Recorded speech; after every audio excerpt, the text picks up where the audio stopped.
Hello. Hey, tonight here in Lamu, like Dan International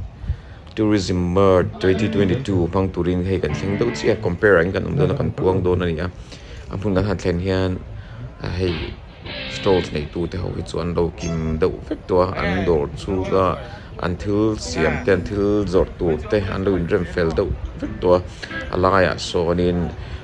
food court om bokani stage shot to hian hei sound check an nei meka anti fel do thei trep to an lein bot sei meka anunga sonin banner ten tar chale don bokani so hei kan puti ang hian stalls te so an lo in rem fel do diam to mi pui hi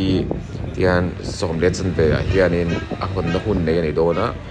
hian ministers te kwalian te hoina han honga mi pui te tlo thei tur le chim thei tur khan hemi hun hian hong don ani ta hianin chhun lampanga hianin exhibition le food court hi hon ani dona thil zor chhole ei in na mun kha ram chak to mai te na la hian han ta ko kha stalls ho so ti son sang son in ram fel ka to kan ti to kha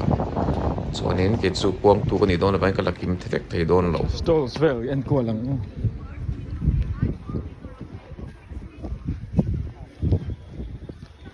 comparing ganom box ya hi en submer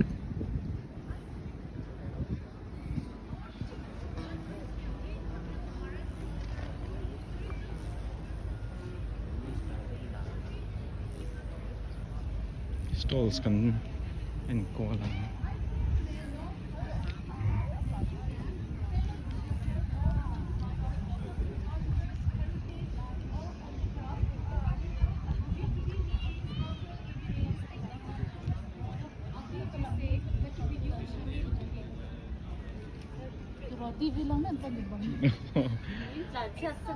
Heritage Mizoram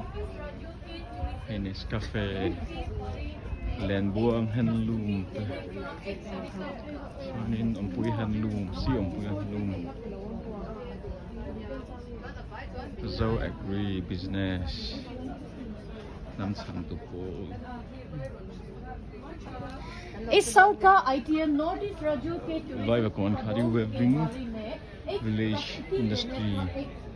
Dolly Handloom and Handicraft Note there Ram Steel Malts in Food Processing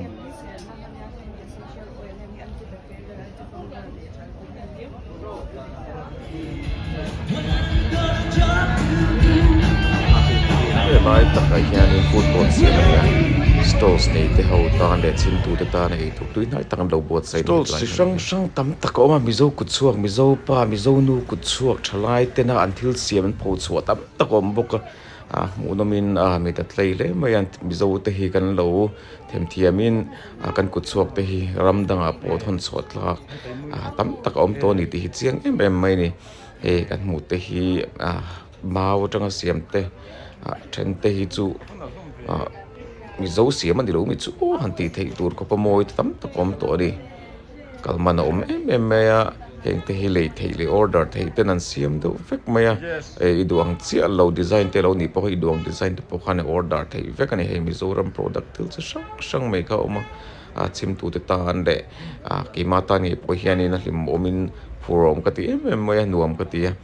in local ve vek don ni on nang di po